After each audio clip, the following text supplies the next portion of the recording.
Hola a todos. Hoy traemos un análisis visual sobre una verdadera historia de advertencia, los peligros reales de promover cultivos bioenergéticos a lo loco en México. Vamos a diseccionar cómo las políticas medioambientales, cuando se hacen con prisas y sin ciencia, pueden salir muy caras, tomando como protagonista indiscutible a una planta, la Jatropha curcas.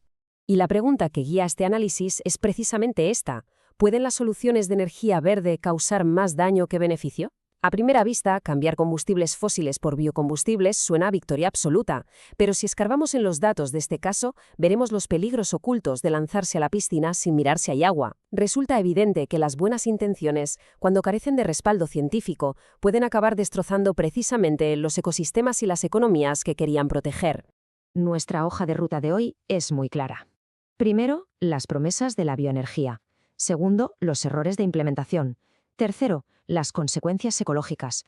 Cuarto, el colapso económico. Y quinto, las lecciones del caso Jatropha. Empezamos con la sección 1, las promesas de la bioenergía. Para ponernos en contexto, hay que entender el auténtico furor que había por la Jatropha curcas allá por los años 2006 y 2007. Con el petróleo por las nubes y el pánico al cambio climático, cualquier alternativa parecía oro. Y si observamos la ambición del proyecto, era enorme. Estados mexicanos enteros, como Chiapas, Michoacán, Yucatán y Veracruz, estaban listos para ser los pioneros. La idea no era solo abastecer a México, sino vender biodiesel al primer mundo para reducir sus emisiones. Casi nada. Básicamente, el gobierno y las instituciones vendieron esta planta como si fuera magia. El discurso oficial aseguraba que la Jatropha crecía en terrenos malísimos, que iba a rehabilitar suelos erosionados y como su variante tóxica no se come, pues oye, ni siquiera competía con la alimentación humana. Se suponía que iba a crear empleo y frenar el cambio climático sin tocar la seguridad alimentaria en absoluto. Sonaba demasiado bien para ser verdad, ¿no? Pues, efectivamente. Pasamos a la sección 2, los errores de implementación.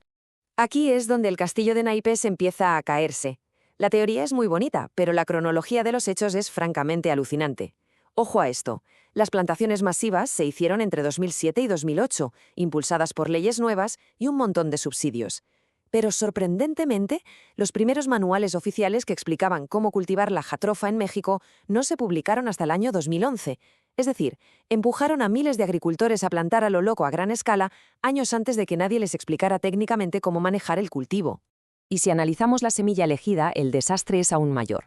Resulta que México ya tiene semillas nativas de Jatropha maravillosas, superadaptadas y muy diversas. Pero como aún se estaban investigando, se decidió que era mejor importar semillas de la India y Tailandia a toda prisa. ¿Qué pasó? Pues que esas semillas extranjeras no se adaptaban al suelo mexicano, tenían poquísima diversidad genética y su tasa de germinación fue de risa. En Chiapas, ni siquiera 4 de cada 10 semillas lograban brotar, y las plántulas que sobrevivían eran extremadamente débiles. Lo que nos lleva a la sección 3, las consecuencias ecológicas.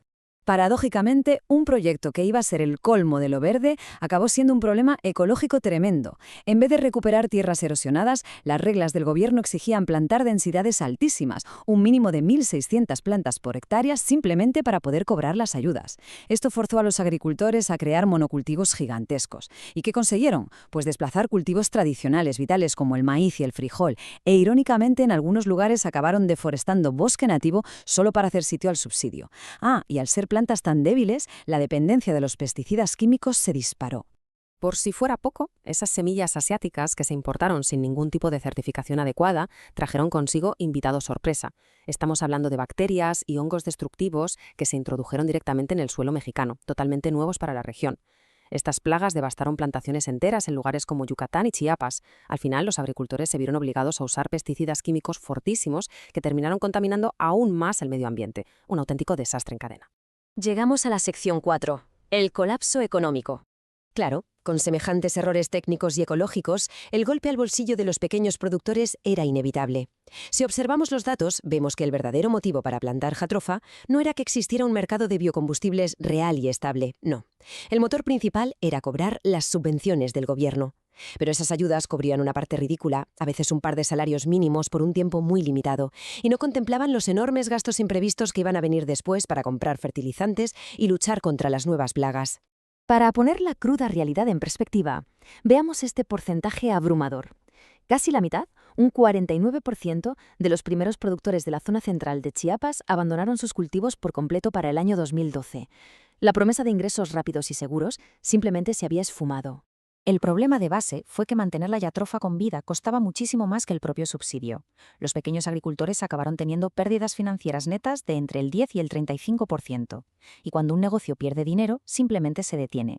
Al abandonarse el cultivo, se cortó la materia prima, lo que provocó el colapso total de la cadena de suministro. Como consecuencia, esas biorefinerías carísimas y recién construidas en Chiapas y Michoacán tuvieron que cerrar para siempre, quedando abandonadas como monumentos a una política totalmente fallida. Y finalmente, la sección 5, lecciones del caso Jatropha. Viendo el mapa de todo este declive, hay que sacar conclusiones claras. Las buenas intenciones por sí solas no bastan. Queda demostradísimo que sin investigar a fondo los ecosistemas locales, sin dar un buen apoyo técnico durante años y sin un mercado estructurado más allá de regalar dinero al principio, las iniciativas ambientales pueden llevar directamente a la ruina, tanto ecológica como financiera. Las políticas deben adaptarse a la realidad agrícola, fomentando siempre la diversidad y los policultivos, en lugar de imponer monocultivos que destrojan la tierra. Toda esta información nos obliga a hacer una pausa y reflexionar seriamente.